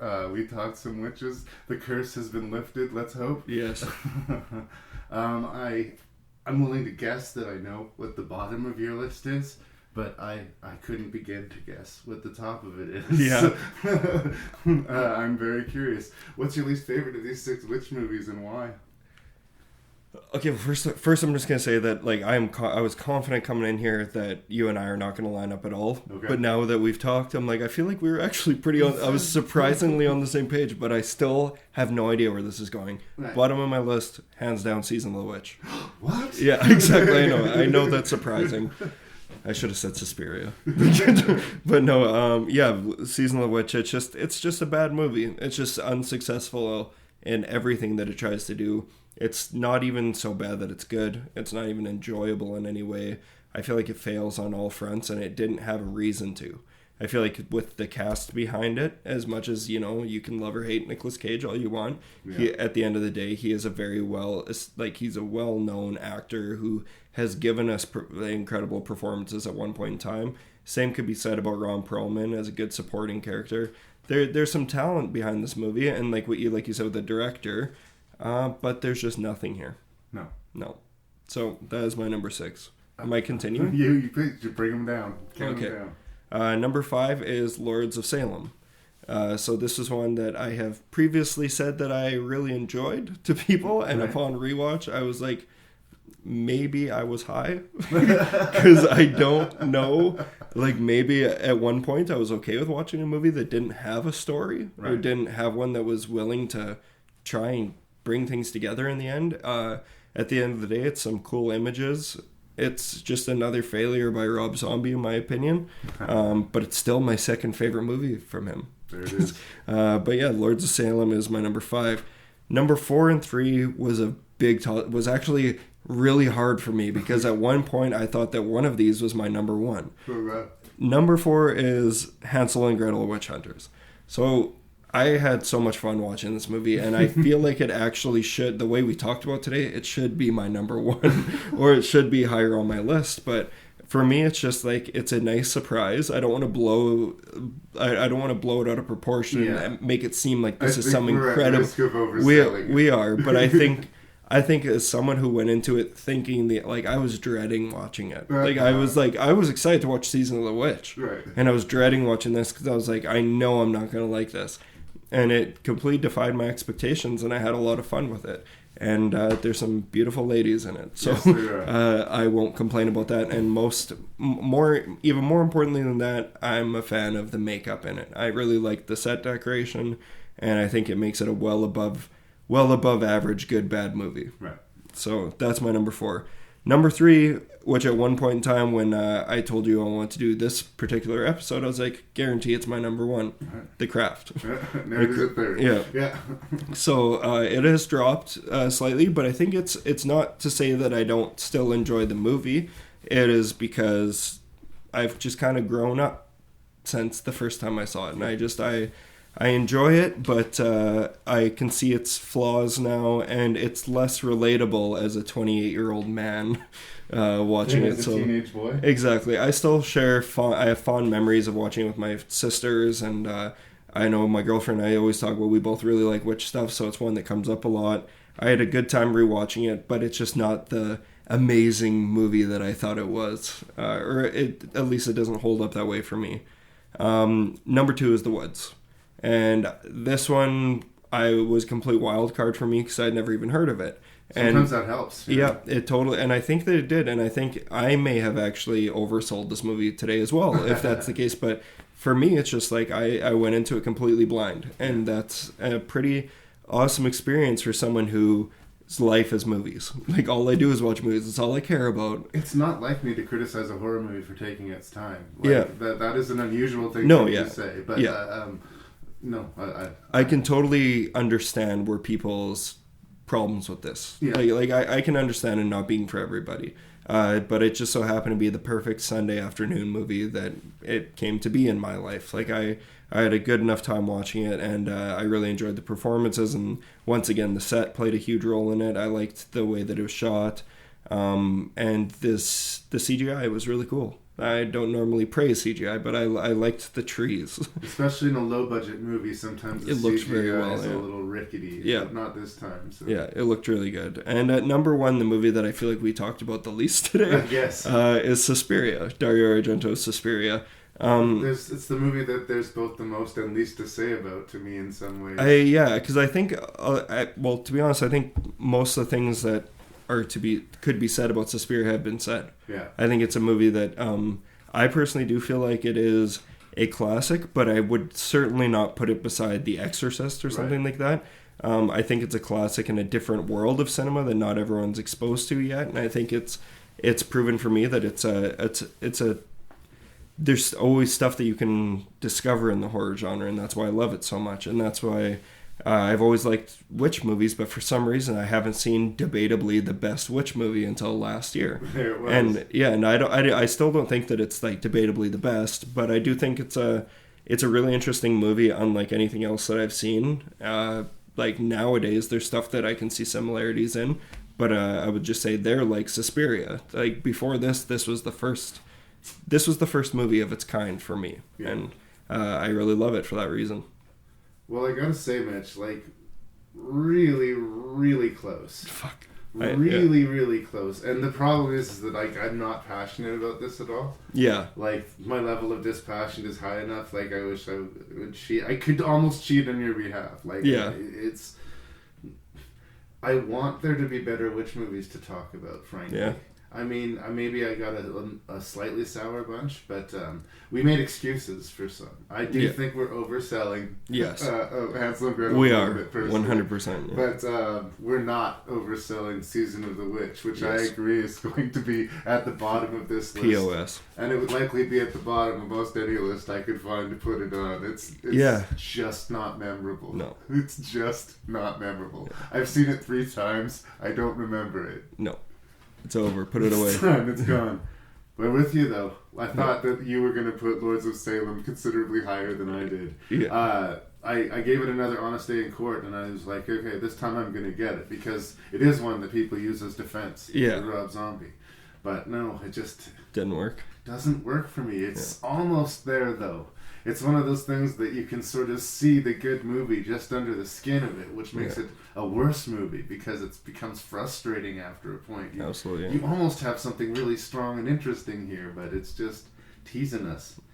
Perhaps overperforming, some might argue, all the way in fourth place. Yes. I have Hansel and Gretel Witch Hunters. It's not just my crush on Gemma Arterton and her freckles and her accent and her everything. Yeah. She loves me so much. Yeah.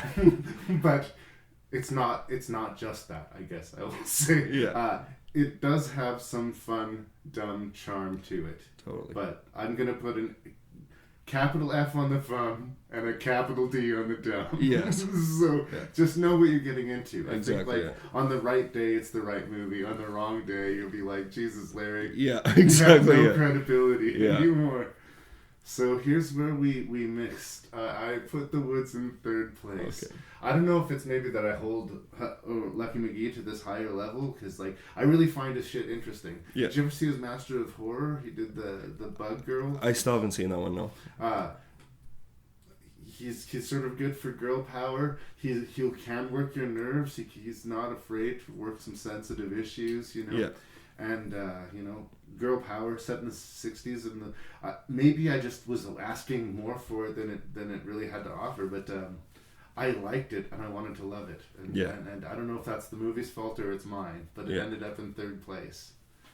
I got a nostalgic thing for the craft. Man, and that is the exact. I was gonna switch that. Oh really? Yeah, because nostalgic reasons. Yeah, I in a way, when we were doing this list, The Craft felt like a homework movie to me. Like, it's been a while since I watched The Craft. I can watch The Craft; it's no big deal. But I wasn't excited to watch The Craft, and it went down fine. And the stuff that was a little bit awkward about it was almost sort of cute and charming because the 90s and who I was at the time. And maybe that's not a fair reason to give it an edge over The Woods, but I guess nostalgia won the day for me in this particular rank. And I know it sounded like I was talking a lot of shit about Suspiria. Because I was talking a lot of shit about Suspiria, I understand. I get it, you guys. Suspiria is interesting, and it's a very richly, artistically designed horror movie, and that in of itself is kind of a rare thing. Totally. But you can sit down now, Lee. Yeah.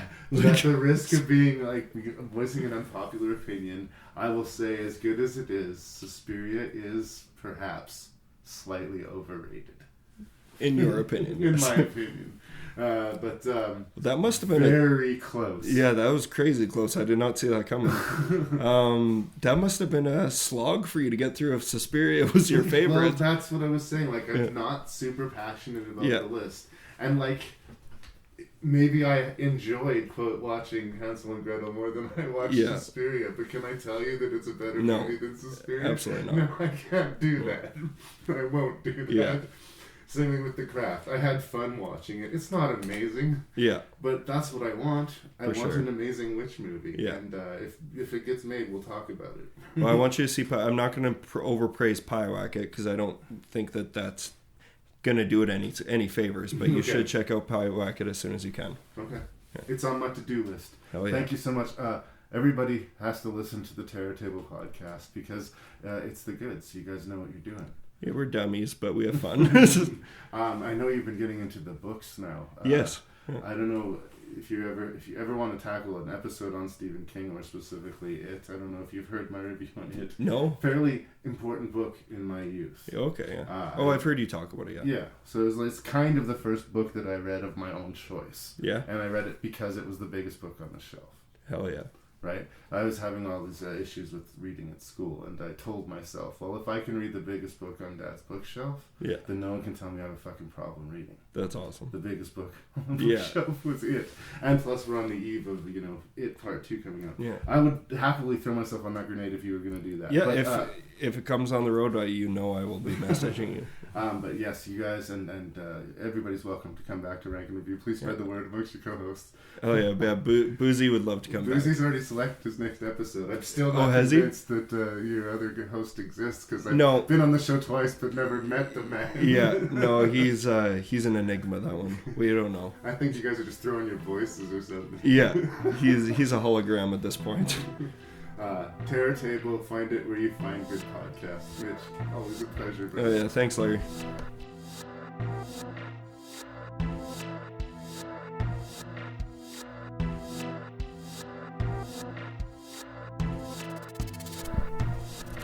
So we just burned through that list of witches, and I think maybe what I'm going to do now is just show a quick excerpt from episode 108 of the Terror Table, where they have distinguished guest Larry Parsons to discuss, well, many things. We do a full-length review of A Dark Song, but this is just a quick little clip of me doing some of my R&R recommends, just a handful of movies from my collection that I decide to try and sell to the boys and the listeners to their podcast. So here's a quick excerpt from The Terror Table, episode 108. I hope Mitch is okay with this. I'm dropping this episode, or putting the episode together the night before it drops, so I'm assuming he's okay with me dropping this quick clip. And if not, I'm hoping I'm getting away with something here. I hope you enjoy.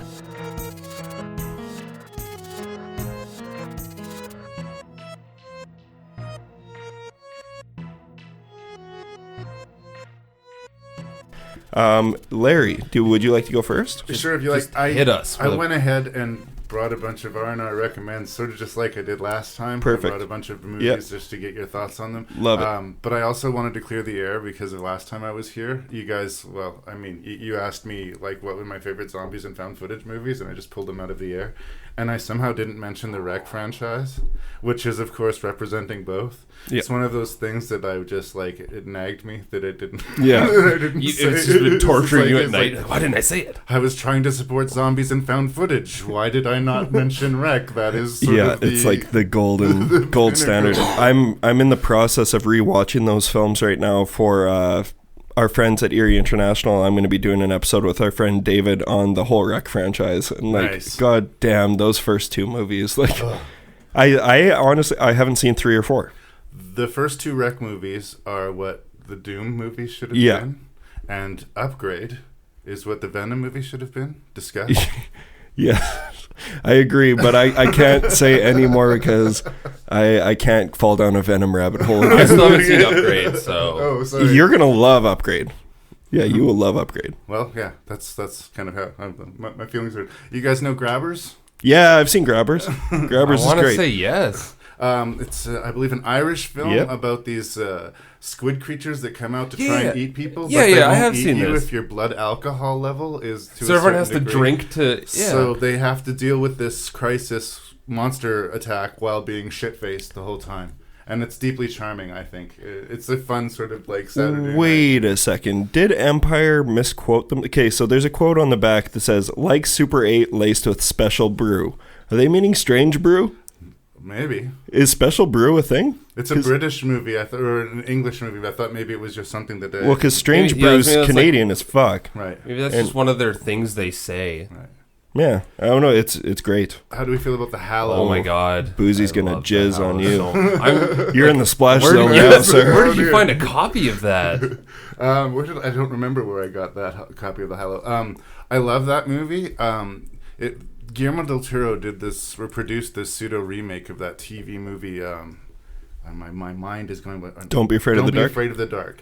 This is like the better version of Don't Be Afraid of the Dark to me, and I feel like a lot of people might have missed it, which is why I wanted to shout it out here. You want to know a fun fact about? Oh, sorry, you go. I was gonna say I was a little disappointed. Like I haven't seen The Nun yet, but obviously the Nun is directed by Corin Hardy, who also The Hallow was his first feature. Right. And I remember after watching The Hallow, I was like obsessed with it. I was like, I can't wait for him to break out and do something else. And then obviously I can't say for myself because I haven't seen The Nun, but it didn't sound like The Nun was. Some people really liked it. I don't think it's the right subject matter for him, I would say. They'll pluck indie directors and throw them into a franchise position, which is good for them to get a good payday and a professional film under their belt. The guy who did The Citadel did the sequel to Sinister. It's fucking terrible. Right? I hated that. I love the Citadel is so good. Sinister 2 did nothing for me, but I still wouldn't give up on that director. I was just like, he was trying to make the best of a bad situation. Fun fact, before you go on, oh my god, I love that movie, but fun fact, The Hallow, and you talked about Don't Be Afraid of the Dark. Fun fact about Don't Be Afraid of the Dark. Director is Troy Nixey, who's from Saskatoon. What? Yeah, he's a Saskatoon guy. He was a comic book writer. He was on episode 100 of Erie International. I did not know he's a Saskatoon dog. Why have we not contacted? That's education. Erie already did it. I learned something today. And I like Don't Be Afraid of the Dark, but The Hallow is far superior. But very similar. No, talk about this. Oh, right. Pontypool. I love Pontypool. I mean, it's Canadian. I assumed you guys must know Pontypool, but I think that in Canada it's got a really good reputation, but I want everybody to watch Pontypool. It's this guy is hosting a radio show in a small town. He used to be a big news, and now he's sort of slumming it. He's not liking his life, but he's forced to like host this apocalypse where there's some sort of zombie virus that's being spread by the human language. Yeah, this is very regional, but it's like if John Gormley was surviving a like zombie apocalypse and still on the air. Like, he's more tolerable than John Gormley. Yeah, and he's not a political talk show. No. But like, yeah. So by trying to help things, he might actually be making things worse. And it's really a one-room thriller in a lot of ways. Bruce McDonald directed it, sort of a quintessential Canadian indie filmmaker. Like the most Canadian name ever. Yes, exactly. I like it a lot. This one's ripe for a Terror Table episode. You said that you were slowly went over into vampires, right? I love vampires. Okay. I love vampire movies. I feel like I'm the only person who really likes Byzantium. I've never seen it. Never seen it. That's the only one on this pile I haven't seen. I've got a few more hiding in my bag here.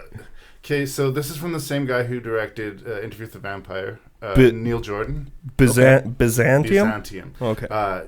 Gemma Arterton, she was in the Girl with All the Gifts. Ooh, great film. She is so gorgeous, you guys. I mean, that's the one thing that, like, she spends the whole movie, just hitting on me. Yeah. No, she and her daughter are vampires in a vampire world where female vampires are not allowed.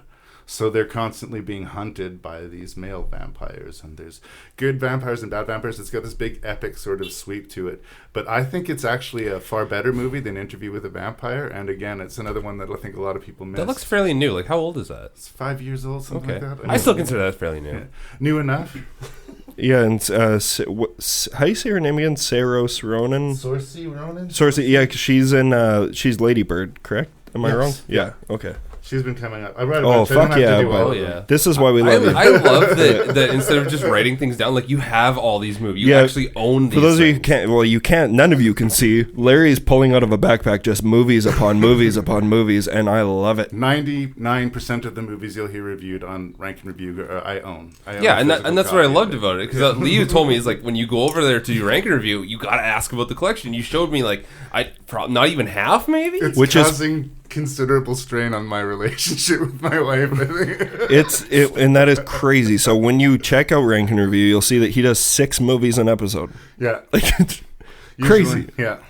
So yeah, I brought I just grabbed 10 because I don't know. I mean, you guys know The Resurrected. I know of it, but I still have never seen it. Chris Sarandon, I love him. It's interesting. The Dan O'Bannon wrote and directed it. He made a little movie called Return of the Living Dead. Yeah. Please do not throw blank faces at me when I say of course. Return of the Living Dead. The whole time you're saying Dan O'Bannon, I'm like, I've heard that. No, of course, Return of the Dead. Yeah. Like, he wrote a bunch of, famously he wrote Alien. And that's why I fucking know it, because I have his book, yeah. And Life Force, this really fucking bizarre. Love it. Tons of boobs. So many boobs. Movie. So, but this is one of his more straight, it's a Lovecraft adaptation. It's a 80s special effects movie that a lot of people missed. Check it out. That's called The Resurrected. It's called The Resurrected. It's not as fucking crazy as Return of the Living Dead. And Scream Factory put it out a couple years ago. Yeah. Yeah. It's a good movie, and there's not a lot of really great Lovecraft adaptations for some reason. So I think it's a weird thing to nail down. There's a lot of people who imitate it really well. You own a copy of that? Of The Hidden? I love The Hidden. Goddamn right. The Hidden. This is a movie that I want Boozy to watch so fucking bad. The Hidden is a movie that Boozy would love. Like, this was Courtney's first entry onto Letterboxd, and she gave it 5 out of 5 because it is the most insane. I don't know if that's like where you want to hang your flag on that. I'm sorry. No, but we had so much fun watching it. It's a made-for-TV movie, is it not? I think it had a theatrical run. Okay. I might be wrong about that. I was way too young to watch the movie when I first saw it, but it's another one of these 80s action movies that has everything. It's an 80s buddy cop comedy, but it's got, like, aliens in it, and it's got, like, a really dark sense of humor. it's way over the top and car kind chases. of, like, sleazy and stupid, but like in a deliciously 80s package. I can't believe I'm saying this, but Roger Ebert of Siskel and Ebert has a great quote on the box cover quote is, "It's a cross between Invasion of the Body Snatchers and the Terminator." That is not unfair. That is not unfair. No. It's incredibly violent and not smart, but... Yeah, but Kyle MacLachlan. Yeah. Twin Peaks. The buddy comedy fish out of water stuff is not as interesting as the alien shooting people stuff, but it's totally worth your time. What? Monster, or as it is usually known, Humanoids from the Deep. Oh yeah, Humanoids from the Deep I've seen. I got nothing on that one. Okay, well, this is... Just a little bit. Sorry, closer to the mic. It's an insane, inappropriate, kind of offensive movie. The kind of movie that doesn't get made anymore. Fish monsters come out of the ocean and rape women and kill men. Oh. I like the cover. Yeah. And it's like a super cheap Roger Corman, the guy who did the special effects. I fucking love Roger. Yeah. Everything Roger Corman touches is hilarious. The kid who did the special effects, and I want to say went on to do the special effects for The Thing. It might be Bottin, I can't remember. Rob Bottin? Yeah, Bottin. Sorry, Rob Bottin. I want to say it was one of his first special effects ones. And guilty pleasure, yes, and sleazy, yes. Like, they don't and won't make movies like this anymore. No. But there is something. There's a time capsule quality to it, and again, it's not one that a lot of people have seen. James Horner did the fucking score for this. Oh yeah, they're not playing around. I've been recently getting fascinated with made-for-TV scary movies. Are you guys aware of The Dark Knight of the Scarecrow? I'm aware of it, but I've never seen it. This was made for television and it aired in the early 80s. There is a vicious attack on a local girl in this small town, and they blame this local idiot, played by Larry Drake. Any Dr. Giggles fans? Yeah, I've seen Dr. Giggles. They falsely accuse him and basically lynch him, and a spooky scarecrow comes to take vengeance. Oh, I was gonna say this sounds a lot like the plot for like Darkness Falls. Again, it's not reinventing the wheel, but it's got surprising darkness for a movie that was made for television, and I think it's worth a watch for horror. Is the violence fairly tame for that then? If it was made for... The violence is largely implied, but it does have a couple of moments. Mm-hmm. There's a few of these. If you guys ever seen The Other, there's another 70s made-for-TV movie about this little kid who loses his twin and his mind. And I haven't seen it, but so fucking dark. I want to see that, yeah. The fact that you have the deluxe collector's edition of Dark Knight of the Scarecrow speaks volumes for your collection. Can you imagine? I hope that you have like the regular one and then the deluxe collector's edition. Just the fact that you have that, it's just like, what fucking don't you have? I do say no. You know what? I do not have any Twilight movies in my collection. Okay, that was like, where is the line? That's the only line you'll draw. I mean, I think we've said last time I was on the show, like if I see a horror movie for less than $5, I'm kind of tempted just to check it out. It feels like I'm such a horror movie junkie that I figure that's a safe gamble, even if I hate it. Well, that's the last time I bumped into you. We were at Walmart looking in the $5 bin. Yeah, right before Halloween. We were just scouring for goodies. I bought a shitload of stuff, and I'm pretty sure you had a handful of things. I tried to talk you into buying Deep Blue Sea. I don't think you were biting. You should. No, I wanted the Blu-ray. I wanted the Blu-ray though. Right. That is a fucking meet cute if I've ever heard one. You guys bump into each other at the $5 bin at Walmart. It was fireworks. It was meant to be. Housebound from New Zealand. Oh, I love that movie. Yep. Great horror comedy and has one of the best spit takes in film history. Yeah, this woman's forced to stay in her house with her crazy parents, her mother and her stepfather, and she becomes convinced that there's something else in the house. And she's on house arrest. Yeah, she can't leave, and it's not a predictable movie at all. No. But it's again another one that a lot of times I mention to people, and they're like, "I've never heard of that." Great New Zealand movie. Yeah. And they play that at the Saskatoon Fantastic Film Festival. Oh, great, so there it was. And the last one that I brought with me today is The Possession of David O'Reilly. I feel like I've seen this and I feel like I've turned it off. Oh, really? But I don't know if it could be. There's so many The Possession of this. I'm pretty sure it's The Possession of Michael something. Michael Caine. Yeah, that's the one I watched. Michael King, yeah. Michael King. Is that really bad? Oh, it's I have it on terrible. a list that apparently it's pretty good. I was going to watch. I don't like it. But there's a lot of possession of so-and-sos. Yeah. The Michael King one is the one where the guy, was trying to disprove stuff and he has a bunch of curses put on that's the one I saw. This is a different one.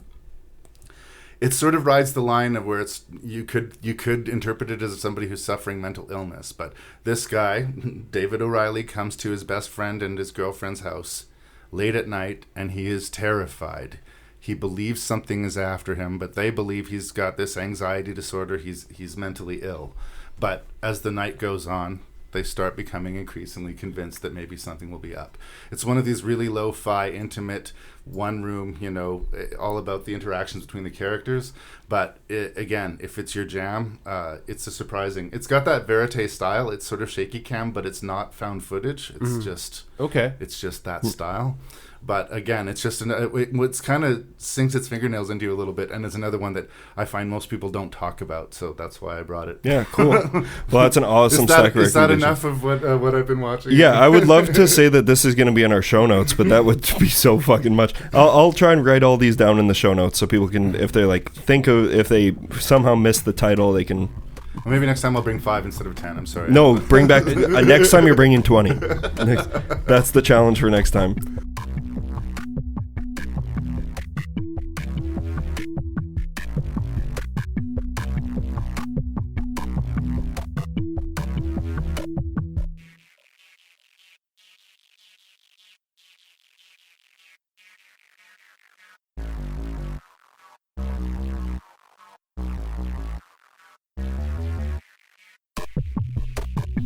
And another action-packed edition of Rank and Review has come to a close. I'd like to once again thank Mr. Mitch Oliver for being on my show, and I would like to apologize to any witches that we may have offended who were listening. I like to think I really hit the niche market that is, the witch community in central Canada.